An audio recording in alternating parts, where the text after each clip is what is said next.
ভাবাচোন কি কয় আকৌ তোমালোকে ভাবা তহঁতি ভাব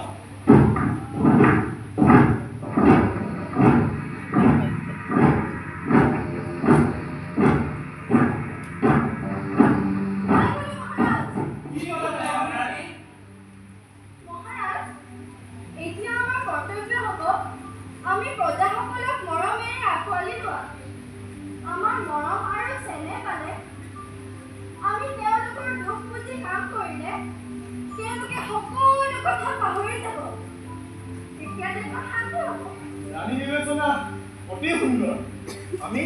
নিজেই যাম ভূত প্ৰজাসকলৰ ওচৰলৈ কাইলৈ পুৱাতে আৰম্ভ কৰিম যাত্ৰা কেনে হ'ব ৰাণী এয়াহে ৰজাৰ উপযুক্ত বিবেচনা তেন্তে কাইলৈ পুৱাতে আৰম্ভ কৰিম যাত্ৰা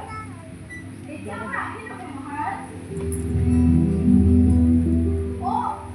পাহৰিয়ে আছো বসন্ত মেলা সময় পালেহি নহয় ন পুহিবাতে ধৰণী সুন্দৰ কৰিলেই এই আনন্দৰ সময় এইবাৰ নিজেই গৈ প্ৰজাসকলক নিমন্ত্ৰণ জনাম ভাল হ'বনে মহাৰাজ বৰ সুন্দৰ হ'ব ৰাণী বৰ সুন্দৰ হ'ব পিছে পুৰুষক আমি ৰাজসভালৈ মাতিছিলোঁ তেওঁলোক নাহিল এতিয়া মই নিজেই যাম তেতিয়া তেওঁ নিশ্চয় আহিব এতিয়া ৰাণী ভিতৰলৈ লৈ উচিত হ'ব আমি অন্যতৰ কথা আলোচনা কৰোঁ তেন্তে মই কাইলৈ যাত্ৰাৰ বাবে সাজু হ'ম তুমি আহিবানে নিশ্চয় মহাৰাণী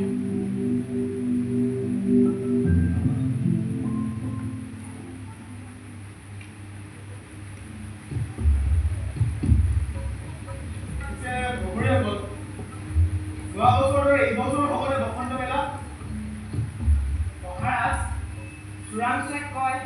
প্ৰজাবোৰে বোলে বসন্ত মেলাৰ আপত্তি কৰে কি তেনেহ'লে এতিয়া কি কৰা হ'ব